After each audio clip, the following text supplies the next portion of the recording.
what's the secret to kind of selling this AI technology? Because I mean, as you're talking, it's like, whoa, this sounds amazing. And do you just like blow someone's mind with a demo? Is there an education problem? Like, how do you think about selling kind of such innovative technology to companies?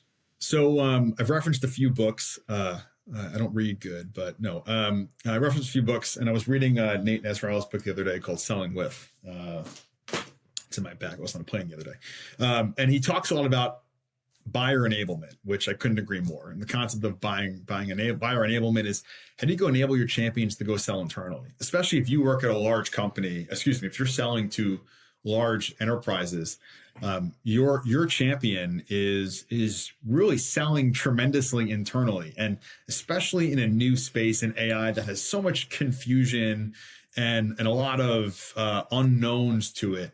How you go enable your buyer, I think, is so critical, and we're spending a lot of time focusing on how we're doing that today.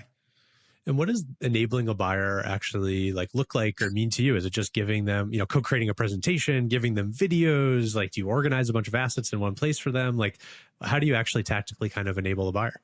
Yeah, it's all of those things, but there's a tremendous amount of nuance to it. How you work with your own sort of product marketing, how you go create the right types of content, the right elements. That's really, you actually use the right word, Alex, and it's co-creation. That's the real key, is how you go understand the business problem, how you understand all those key elements, how you go build the right elements to deliver alongside your champion.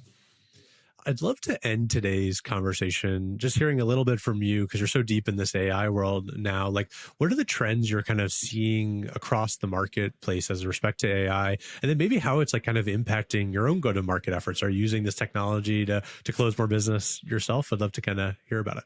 So on the last one, I'll take the last one first, actually. So on a personal level, actually, we've done a bunch of sessions with the team, and I'm sure I'm not alone in this, but the thought of using ChatGPT or Google Bard to help with prospecting or research, is really fascinating, really interesting. There's some great things out there to help enable sales reps to prospect better and do better research. But when I'm thinking about AI in the large enterprise, like impacting go-to-market efforts, is a handful of key observations. One, what we're trying to do, or what we can, is attach to some level of Gen AI initiative in a large company. I'd bet you 8 or 9 out of 10 companies, if not 10 out of 10, they have some version of some AI initiative, some Gen AI initiative. And I think it goes into the second point, is there's so much confusion and folks just don't know where to start. Nobody quite knows what is what. Everyone says they're AI, but you need to stand out and be clear. And there's this element of, well, do we want to use the public elements like ChatGPTs or a private version of that? Do we want to go use build a private model, which will take years? Like, personally, I think the domain-specific LLMs that are focused on a single line of business and a single handful of use cases that have tremendous firepower, I think it's really interesting. I think that's where it will end, where it will begin, actually, and where you're going to see big pickup. The other thing we're really seeing right now is in almost all these deals is we're seeing companies say they have an AI council, so that's a whole, there was always paper process and InfoSec. Now the AI council is part of that process. Or we're in existing customers, we're seeing brands come to us and say, hey, I know you already have an MSA, but we need to add this amendment in the MSA for AI, and it's just elongating deal cycles entirely. It's interesting. It's exciting though.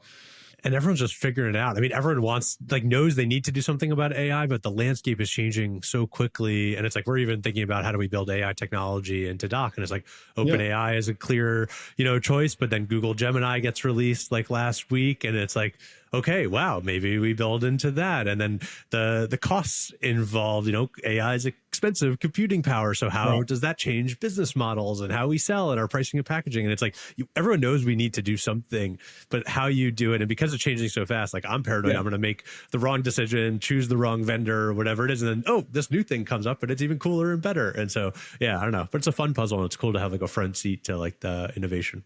Totally. I think it'll be interesting to see. And I was reading one of those VC predictions for 2024, and certainly AI was a big topic, no surprise. And some of the stated beliefs was like, the hype around Gen AI will give way to a focus on results. I think that'll happen sooner than later. And I think the companies that can separate themselves in the AI space, there will be separation, and it'll be the ones that can show that they can really be additive technology and can show that they can go make money and focus on business results with really tangible use cases will be durable. So certainly making that bet right now myself, and I'm excited about it.